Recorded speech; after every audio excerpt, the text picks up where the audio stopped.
Questa settimana l'Arte del Vangelo racconta l'incontro di Gesù con i discepoli sulla strada per Emmaus.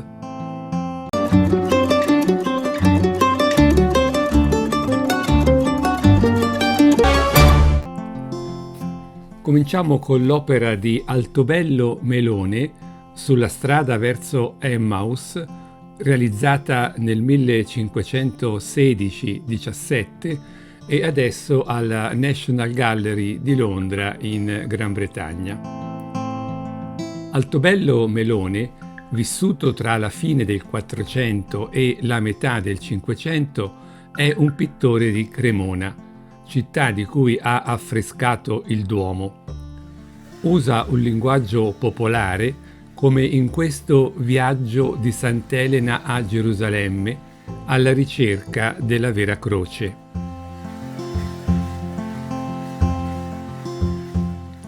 Nel quadro che stiamo vedendo, chiediamoci quale è Gesù dei tre personaggi. Normalmente l'iconografia relativa a questo episodio dei Vangeli mostra i due discepoli nelle vesti di pellegrini, mentre Cristo è rappresentato secondo l'immagine tradizionale, così che i fedeli possano riconoscerlo subito. Qui invece il pellegrino è proprio Gesù. Uno sguardo più attento individua le mani segnate dalle ferite della crocifissione. I due discepoli sono in cammino verso un borgo fortificato, tipico della Lombardia di allora.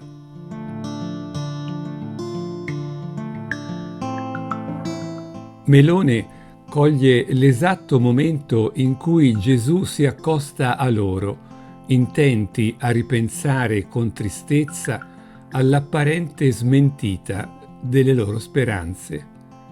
Gesù tocca con la mano sinistra la spalla del più anziano, probabilmente Cleopa o Clopa, che sembra dire: «Solo tu sei forestiero a Gerusalemme, non sai ciò che vi è accaduto in questi giorni». Invece il più giovane potrebbe essere San Luca o San Giovanni. I due non lo riconoscono. Gesù indossa il cappello dei pellegrini del cammino di Santiago di Compostela, ha la conchiglia sul cappello, un bastone da pellegrino, secondo una iconografia che troviamo ad esempio in San Rocco. Lo riconosceranno solo dopo, a tavola, allo spezzar del pane. Il dipinto era probabilmente una pala d'altare presso la chiesa carmelitana di San Bartolomeo a Cremona. La tecnica di Melone è particolare. Si chiama bagnato su bagnato perché dipingeva direttamente sulla vernice bagnata, come si può vedere nei capelli e sulle guance del discepolo più giovane, così come nel fogliame spugnoso degli alberi.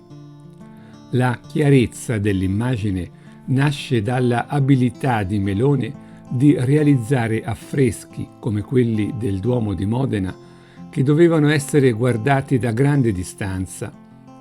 Il mantello corto, il cappello e le scarpe di Cristo assomigliano a quelli indossati da Giuseppe nel suo affresco appunto della cattedrale, denominato La fuga in Egitto e realizzato nel 1517.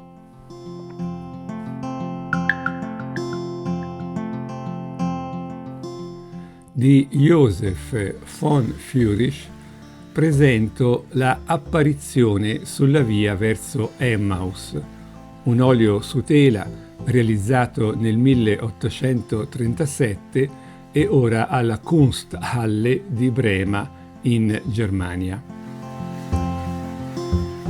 Austriaco di nascita, ma vissuto anche a Roma, von Führich fu esponente della corrente dei Nazareni, pittori di area germanica attivi a Roma all'inizio dell'Ottocento e guidati da Overbeck, autore del famoso quadro Italia e Germania del 1828, a testimoniare l'intreccio tra richiami alla tradizione tedesca di Dürer e a quella del primo Raffaello e del Quattrocento italiano.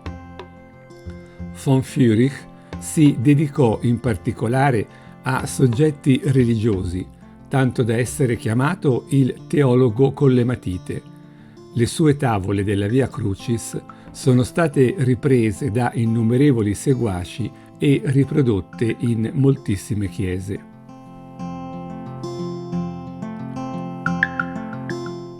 In questo quadro Gesù è immediatamente riconoscibile da parte dello spettatore, essendo rappresentato secondo l'iconografia tradizionale. A non riconoscerlo sono invece l'anziano Cleopa e il giovane discepolo, eppure entrambi ne avvertono una profonda attrazione. Cleopa pone la mano destra sul braccio di Gesù per trattenerlo.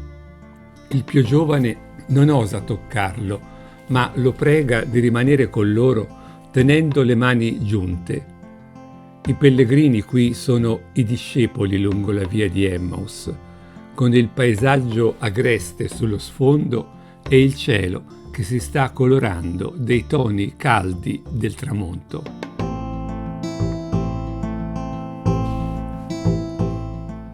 Von Führich rappresenta correttamente l'episodio evangelico, ma la scelta, apparentemente arbitraria, di Melone coglie una verità profonda. È vero che i pellegrini smarriti siamo noi, ma proprio per questo Gesù si fa anch'egli pellegrino per essere come noi, per esprimere la sua prossimità misericordiosa.